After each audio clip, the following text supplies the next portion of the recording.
거대한 잠수함이 조용히 바닷속에 숨어 있다고 상상해 보세요.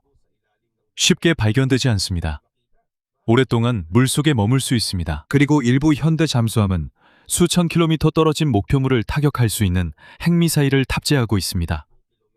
이런 임무를 위해 특별히 제작된 탄도미사일 잠수함도 있습니다. 이들의 가장 중요한 방어 수단은 두꺼운 장갑이 아닙니다. 오히려 숨는 것이 중요합니다. 적이 잠수함의 위치를 모르면 잠수함이 반격하기 전에 파괴하기 어렵습니다. 이것이 잠수함이 현대 군사에서 매우 중요한 이유입니다. 하지만 최초의 잠수함은 지금 사용되는 잠수함과는 외형과 능력이 많이 달랐습니다. 엔진과 전기가 등장하기 전에는 사람들은 오랫동안 물속을 여행할 수 있는 탈 것을 만들 수 있을지 고민해왔습니다.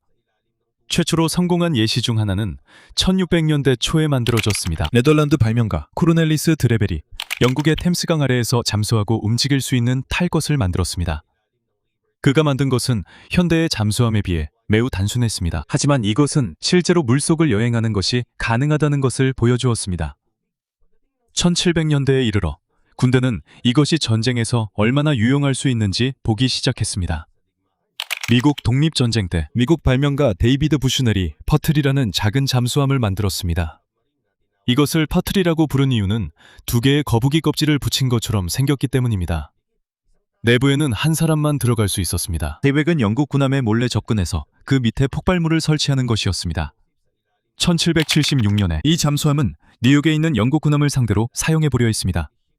공격은 성공하지 못했지만 터틀은 실제 군사작전에 사용된 최초의 잠수함 중 하나라는 점에서 중요한 의미가 있습니다. 거의 한 세기가 지난 후 전쟁에서 잠수함의 사용이 훨씬 더 본격적으로 이루어졌습니다. 미국 남북전쟁 때 남부연합은 H.L. 헌리라는 잠수함을 만들었습니다. 이 잠수함에는 아직 현대적인 엔진이 없었습니다. 잠수함 내부에는 승무원들이 직접 손으로 크랭크를 돌려 프로펠러를 움직였습니다. 잠수함 앞에는 긴 쇠막대가 있었고 그 끝에는 폭발물이 달려 있었습니다. 1864년 2월 17일 헌리는 USS 하우사토닉이라는 북군 군함에 접근했습니다. 헌리는 선방 옆에서 폭발물을 터뜨렸습니다. 하우사토닉은 침몰했습니다. 이것이 역사상 처음으로 잠수함이 전투에서 적의 군함을 성공적으로 침몰시킨 사례였습니다. 하지만 헐리도 돌아오지 못했습니다. 잠수함도 침몰했고 승무원 전원이 사망했습니다. 그 사건은 두 가지를 보여주었습니다. 잠수함은 적에게 매우 위험할 수 있다는 것.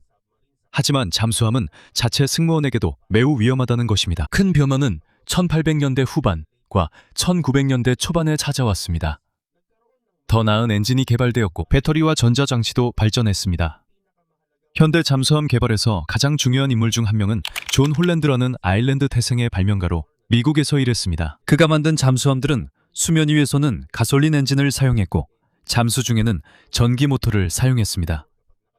이후에는 디젤 전기 시스템이 더 일반적으로 사용되었습니다. 이 방식은 간단합니다.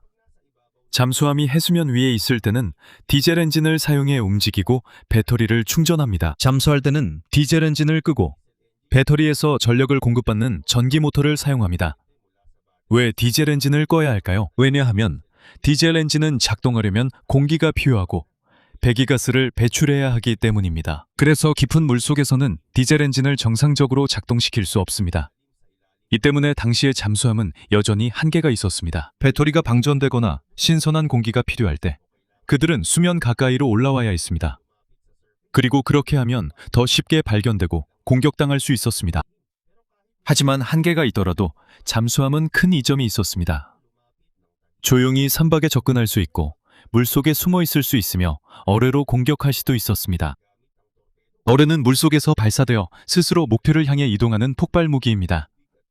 1914년에 제1차 세계대전이 시작되었을 때 잠수함은 해전의 중요한 수단으로 사용할 준비가 되어 있었습니다. 이 무기에 가장 큰 영향을 받은 나라는 독일이었습니다. 독일인들은 자신들의 잠수함을 유보트라고 불렀습니다. 이는 독일어 운터제 보트에서 온 말로 수중 보트라는 뜻입니다. 독일은 영국의 보급선을 차단하기 위해 유보트를 사용했습니다. 영국의 식량, 연료, 군수품 대부분이 선박을 통해 운송되었기 때문입니다. 그래서 독일은 영국으로 향하는 선박들을 침몰시키려 했습니다. 군함뿐만 아니라 민간 선박도 표적이 되었습니다. 상선과 여객선도 공격을 받아 큰 분노와 정치적 긴장을 불러일으켰습니다. 가장 유명한 사건 중 하나는 1915년에 영국 여객선 루시타니아호가 침몰한 일입니다. 1000명 이상이 사망했고 그중 100명 넘는 미국인도 포함되어 있었습니다. 전쟁이 계속되면서 독일은 이른바 무제한 잠수함전을 더욱 확대했습니다. 이는 전쟁 지역에 들어오는 많은 선박들을 사전 경고 없이 공격할 수 있다는 의미였습니다. 이것은 영국의 보급에 큰 영향을 미쳤습니다. 하지만 독일에게도 큰 대가가 따랐습니다. 잠수함 공격은 독일과 미국의 관계를 악화시키는 데 일조했습니다. 그리고 1917년 미국이 독일을 상대로 제1차 세계대전에 참전했습니다. 이 시점에서 한 가지는 분명해졌습니다. 잠수함은 더 이상 단순한 실험이 아니었습니다. 전쟁 무기였습니다. 하지만 여전히 큰 약점이 있었습니다. 여전히 공기를 얻고 배터리를 충전하기 위해 수면 근처로 돌아와야 했습니다. 그리고 다음 배전이 닥쳤을 때 엔지니어들은 잠수함이 더 오래 물속에 머물 수 있는 방법을 찾기 시작했습니다. 그리고 마침내 모든 것을 완전히 바꿔놓을 기술이 등장했습니다. 제1차 세계대전과 제2차 세계대전 때 잠수함이 강력해졌지만 여전히 문제가 있었습니다. 여전히 공기를 공급받아야 했습니다. 전쟁 중에는 그것이 매우 위험했습니다. 그래서 엔지니어들은 스노클이라고 불리는 장치를 만들었습니다. 이 장치는 두 개의 관처럼 생겼고 잠수함이 약간 잠긴 상태에서도 바닷물 위로 뻗어 있었습니다. 한 관은 공기를 들이마시고 다른 한 관은 배기가스를 배출하는 데 사용되었습니다. 이 덕분에 잠수함 전체를 수면 위로 올리지 않고도 디젤 엔진을 가동할 수 있게 되었습니다. 하지만 이로써 문제가 완전히 해결된 것은 아니었습니다. 여전히 수면 근처에 머물러야 했고 디젤 엔진 소음도 컸습니다. 그래서 잠수함이 더 쉽게 탐지될 수 있었습니다. 제2차 세계대전 때 잠수함 기술은 더욱 발전했습니다. 독일이 만든 가장 중요한 것 중 하나는 21형 유보트였습니다. 이 잠수함은 수중에서 더 빠르고 이전 잠수함들보다 배터리 용량도 더 컸습니다. 하지만 이 잠수함은 전쟁에 늦게 등장해서 실제 전투에 사용된 것은 많지 않았습니다. 1945년에 독일이 패배했습니다. 전쟁이 끝난 후 미국, 소련, 그리고 다른 나라들은 독일의 첨단 잠수함 기술을 연구했습니다. 그리고 거의 동시에 냉전이 시작되었습니다. 예전에는 미국과 소련이 나치 독일에 맞서 동맹이었지만 하지만 제2차 세계대전 이후 두 나라는 적이 되었습니다. 두 나라 모두 핵무기를 보유하고 있었고 더 발전된 군사력을 갖추고자 했습니다. 그래서 잠수함이 매우 중요해졌습니다. 하지만 진정한 비밀무기가 되기 위해서는 더 오랜 시간 동안 물속에 머물러야 했습니다. 그리고 여기서 핵동력이 등장하게 됩니다. 1940년대 과학자들은 핵분열을 이용해 엄청난 에너지를 만들어내는 방법을 배웠습니다. 핵분열은 원자를 쪼개서 열을 만들어내는 것입니다. 그 열은 증기를 만드는 데 사용될 수 있습니다. 그리고 그 증기가 터빈을 돌려서 잠수함에 동력을 제공합니다. 이것의 가장 큰 장점은 아주 간단하다는 점입니다. 원자로는 에너지를 계속 만들어내기 위해 외부의 공기가 필요하지 않습니다. 미 해군에서 이것을 사용하는 데 앞장선 사람 중 한 명은 하이먼 리커버입니다. 그는 미국 해군 장교로 최초의 원자력 추진 잠수함 개발을 이끈 에이디스프 그리고 그 결과가 바로 USS 노틸러스입니다. 1955년에 노틸러스는 원자력으로 항해를 시작했습니다. 그리고 여기서 잠수함은 완전히 변화하게 됩니다. 더 이상 디젤 엔진을 작동시키기 위해 자주 수면 위로 올라올 필요가 없게 되었습니다. 또한 더 이상 짧은 시간 동안만 잠수한 후에 대형 배터리를 충전할 필요도 없었습니다. 잠수함은 잠수한 상태에서도 지속적으로 전력을 공급받을 수 있었습니다. 1958년에 노틸러스호는 북극의 얼음 아래를 잠수한 채로 통과하며 북극점을 횡단함으로써 이 새로운 능력이 얼마나 대단한지 보여주었습니다. 불과 몇 년 전만 해도 이런 항해는 상상하기 어려웠습니다. 핵동력에는 또 다른 장점이 있습니다. 원자로는 엄청난 양의 전기를 생산할 수 있습니다. 이 전기는 바닷물에서 담수를 만드는 데 사용됩니다. 이 전기는 승무원이 숨쉬는 공기를 만들고 안전하게 유지하는 시스템에도 사용됩니다. 그래서 핵 잠수함의 주요 제한 요소는 더 이상 연료나 공기가 아닙니다. 이제 승무원들의 식량과 사람들이 내부에서 얼마나 오래 버틸 수 있는지가 더 큰 제한 요소가 되었습니다. 현대의 핵잠수함에서는 핵연료는 교체가 필요하기까지 수년 동안 사용할 수 있습니다. 이는 잠수함이 광활한 바닷속에서 오랫동안 숨을 수 있다는 뜻입니다. 그리고 적이 이를 찾기 힘든 동안 잠수함은 언제 어디서 나타나거나 공격할지 스스로 선택할 수 있습니다. 이것은 엄청난 군사적 이점입니다. 하지만 냉전이 시작되자 미국과 소련은 더 큰 용도를 생각해냈습니다. 잠수함이 오랫동안 물속에 머물 수 있다면 왜 여기에 핵미사일을 탑재하지 않을까요? 여기서 탄도미사일 잠수함이 탄생했습니다. 탄도미사일 잠수함은 핵탄두를 장착할 수 있는 장거리 미사일을 탑재한 잠수함입니다. 1960년에 미국 잠수함 USS 조지 워싱턴이 역사를 만들었습니다. 대서양에 잠수한 채로 성공적으로 폴라리스 탄도미사일을 발사했습니다. 미사일은 잠수함에서 먼저 밖으로 밀려 나온 후 물이 위로 올라오면 로켓 모터가 작동하여 목표를 향해 날아갑니다. 최초의 조지 워싱턴급 잠수함은 16개의 폴라리스 미사일을 탑재했습니다. 이후 수십 년 동안 잠수함 발사 탄도미사일의 사거리와 위력이 더욱 커졌습니다. 소련도 자체적으로 핵탄두를 탑재한 탄도미사일 잠수함 함대를 만들었습니다. 여기서 두 초강대국은 새로운 문제에 직면하게 되었습니다. 지상기지에 있는 핵미사일은 위성과 정보망에 의해 발견될 수 있습니다. 핵폭격기는 공항과 레이더로 감시할 수 있습니다. 하지만 잠수함은 광활한 바다 어디에나 있을 수 있습니다.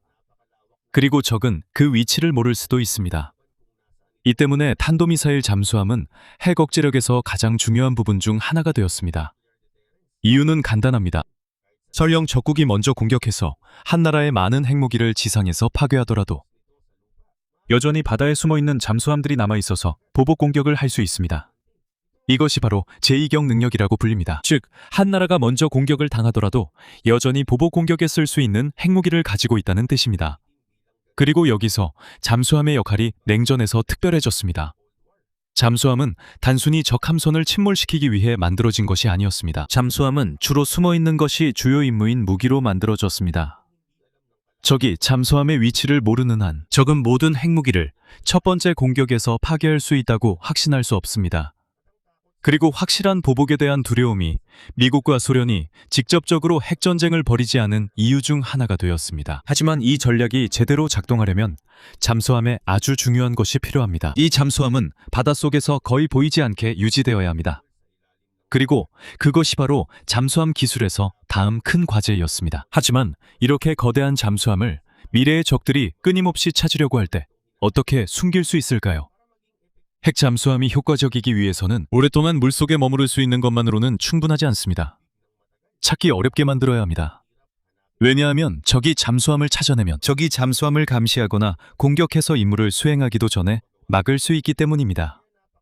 그래서 해군들은 잠수함을 조용하게 만들기 위해 엄청난 노력을 기울였습니다. 일부 잠수함은 외부에 특수 코팅을 사용해서 소나로부터 반사되는 소리를 줄입니다.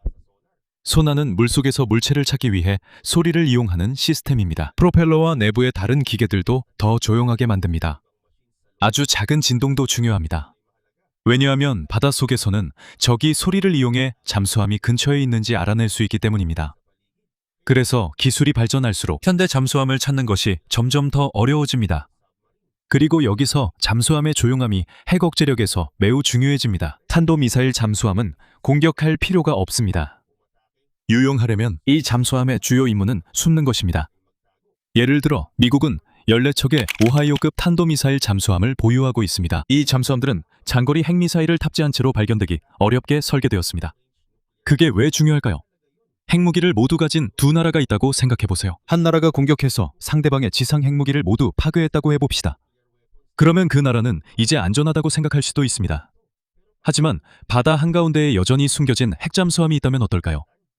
공격한 나라는 그 잠수함이 어디에 있는지 알 수 없습니다. 그리고 그 잠수함은 여전히 보복 공격을 할 수 있습니다. 그래서 적국은 핵 보복에서 벗어날 수 있다는 확신을 가질 수 없습니다. 이것이 바로 잠수함이 핵 억제력에서 중요한 역할을 하는 이유입니다. 보복 공격에 대한 두려움 때문에 핵전쟁을 시작하는 위험이 매우 높아집니다. 하지만 잠수함의 역할은 핵미사일만이 아닙니다. 잠수함은 정보 수집과 감시에도 매우 효과적으로 사용됩니다. 이와 관련해 좋은 예가 있습니다.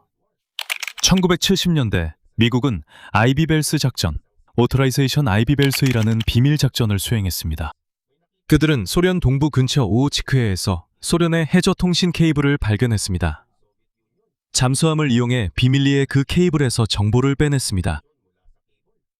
한동안 미국은 모스크바가 모르는 사이에 소련의 군사 통신을 입수할 수 있었습니다. 나중에 소련은 이 작전을 알게 되었습니다. 한 미국 정보기관 직원이 정보를 넘겨줬기 때문입니다. 이것은 잠수함의 또 다른 장점을 보여주었습니다. 바닷속에는 일반 선박이나 사람이 접근하기 매우 어려운 곳들이 있습니다. 하지만 특수 잠수함은 그런 곳도 쉽게 들키지 않고 접근할 수 있습니다. 오늘날까지도 잠수함은 정보 임무에서 여전히 중요한 역할을 하고 있습니다. 적 함선과 잠수함을 탐지하고 해군 전력을 보호하는 데에도 사용됩니다. 현대 잠수함에는 다양한 종류가 있습니다. 공격 잠수함이 있습니다. 이 잠수함의 임무는 적 잠수함과 함선을 탐지하고 추적하며 정보를 수집하고 필요할 때 어뢰나 크루즈 미사일을 사용하는 것입니다. 또한 많은 수의 재래식 미사일을 탑재한 유도 미사일 잠수함도 있습니다. 그리고 탄도미사일 잠수함도 있습니다.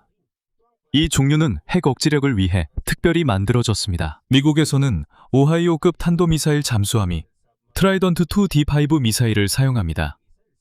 각 오하이오급 SSB에는 현재 최대 20기의 미사일을 탑재할 수 있습니다. 탄도미사일을 수중에서 발사할 때는 먼저 발사관에서 미사일을 밀어냅니다. 미사일이 물 위로 나오면 로켓 엔진이 점화되어 미사일이 매우 높이 상승한 뒤 목표를 향해 다시 내려갑니다. 트라이던트 2는 공식적으로 7,000km가 넘는 사거리를 가지고 있으며 하나 이상의 핵 재진입체를 탑재할 수 있습니다.